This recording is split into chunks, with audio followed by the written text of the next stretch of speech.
My guest today is Aziz Pahad, former Deputy Minister of Foreign Affairs, author, and a man who chose to study C.J. Langenhoven rather than Shakespeare. Aziz, please explain that to me. Afrikaans literature was the language, the culture of your oppressors. And yet, when you went to University of Witwatersrand, you majored in Afrikaans. Well, it's got a very funny side of that story. When we were doing our matric, the then government, through the Extension of University Education Act, had closed the Indian high schools and moved them to Lenasia to get the parents to move to the group areas in Lenasia. And Congress started what was called the Central Indian High School, which we call Congress Indian High School. And most of our teachers were the leaders like Molly Fisher, Alfred Hutchinson, Duma Nokwe, Michael Hamel. So you can understand we didn't go to school where we had facilities, science or maths. We really just learned a lot of politics. But of course, at the end, we had to study to get through matric. I don't think I got a very good matric pass anyway.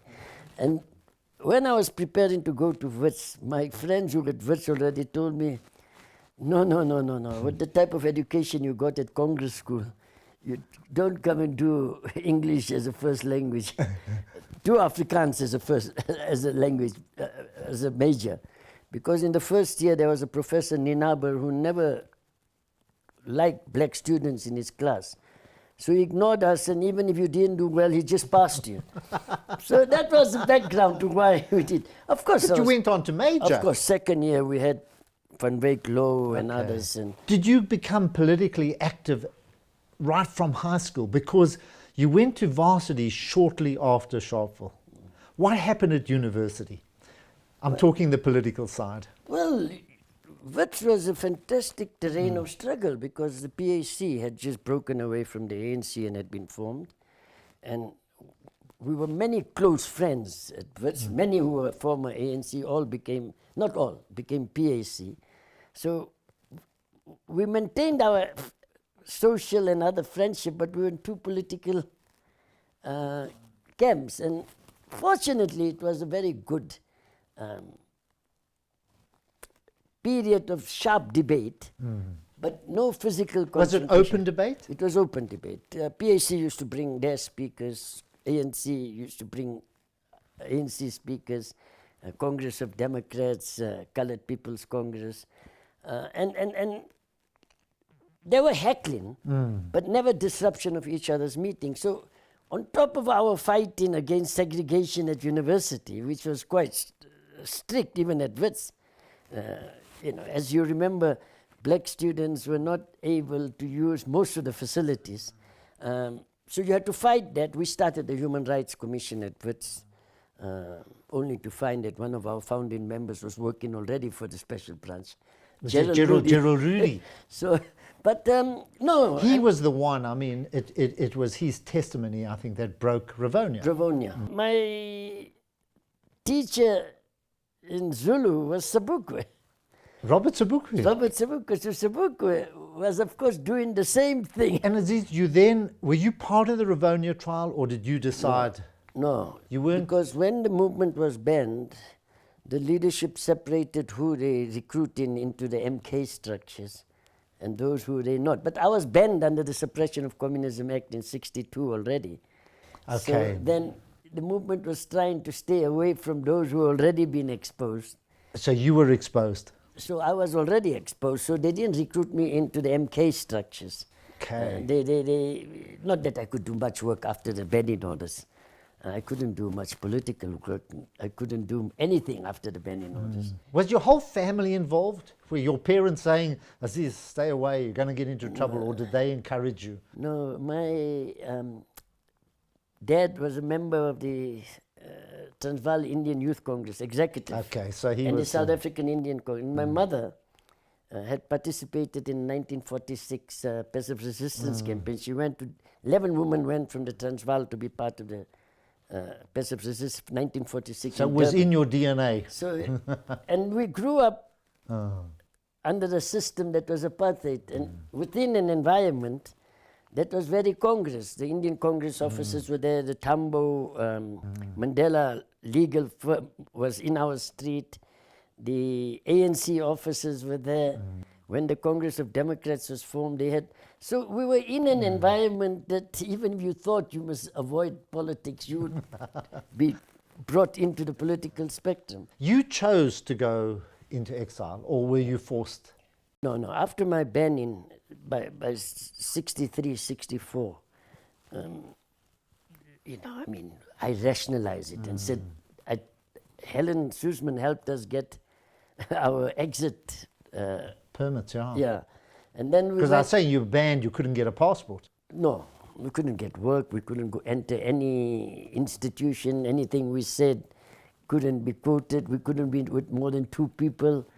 So it was, and our movement had become decimated then. And many my friends went to Africa, also under the feeling that they're going to get military training and come back. I went to London, finished my studies, also thinking after I finish my studies I'll come back home. Little realizing 26 years later only I came home. And those 26 years, I mean, did you live a normal life, or were you still involved in the struggle? We were the ANC Youth and Student Section, which was under the leadership of the former President Mbeki. The London section had opened its doors to everybody. So they were mobilizing us to participate in the 60s and 70s. Europe and North America were the days of the anti-authority. And there were demonstrations on practically everything against authority. And the Youth and Student Section of London, under the leadership, as I said, of Mbeki and others, organized us. So we were already mobilized into that section too, and we participated in every demonstration. American aggression in Vietnam, the Cuban against American aggression against Cuba, the Palestinian cause, the military coups in Latin America, the campaign for nuclear disarmament.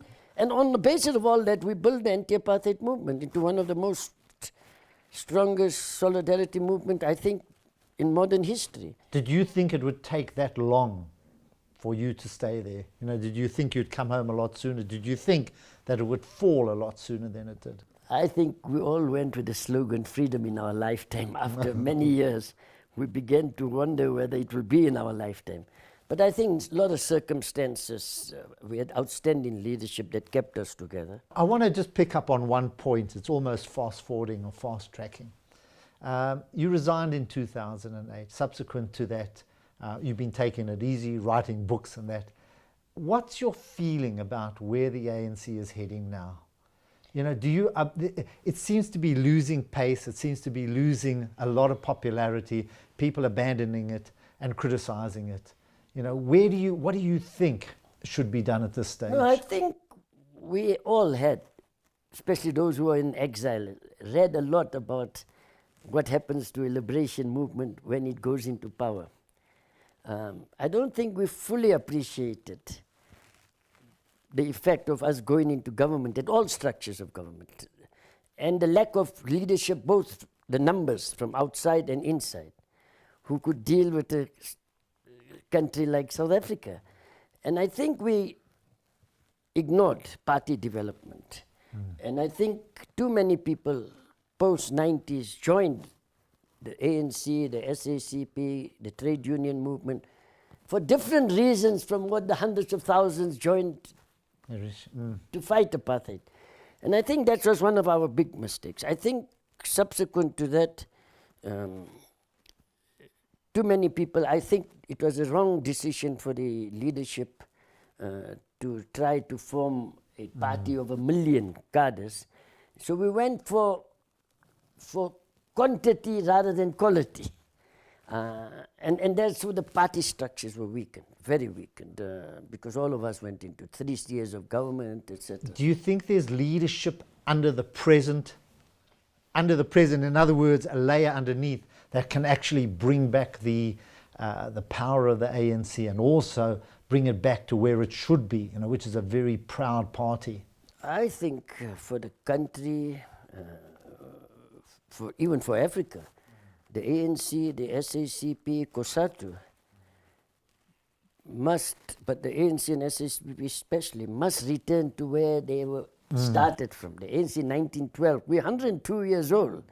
We have a great history of policies, politics, leadership, consistency, cadres who joined the movement not to gain something but knowing that they will sacrifice. And I think the movement must go back because there's too many problems. We've achieved a lot in 20 years. We must not deny that, but we have a lot of challenges. I think we have challenges of the economy is in serious crisis. We have challenges of a growing disparity between have and have-nots, the unemployment, the bad social service delivery. I think we have problems of alienation of our people from the movement. We're having problems of corruption. And I think the movement has to return to its roots, which means you can't teach cadres in party schools. You have to involve the younger generation in terms of fighting. They can't fight against apartheid. They have to fight for a better South Africa and a better Africa. You have to give them some value systems to aspire to. And for that you need good, strong leadership at all levels. And it's not only the ANC's problem, by the way. It's all political parties have a similar problem. They're not appealing sufficiently to the new generation, and they too easily use this term born freeze and the lost generation as if we were born revolutionaries. We grew up because of the circumstances in which we found. I think the youth have got tremendous potential. I think the generations who came after us, the 70s generation, the black consciousness generation, and now the new generation, must begin to take us back to a vision of a South Africa that is fundamentally transformed. Aziz, we're going to have to cut it there. It's been an absolute pleasure being with you. You're a man whose name and whose face is actually synonymous with political change in South Africa. You've written a book now. I'm sure it's going to be well read, and we can only wish you best. I'm sure you're not going to retire. I think you're far away from retiring just listening to you. But thank you for your time, and thanks for being with us on The Couch. You've been on The Couch with David Shapiro and Aziz Pahad.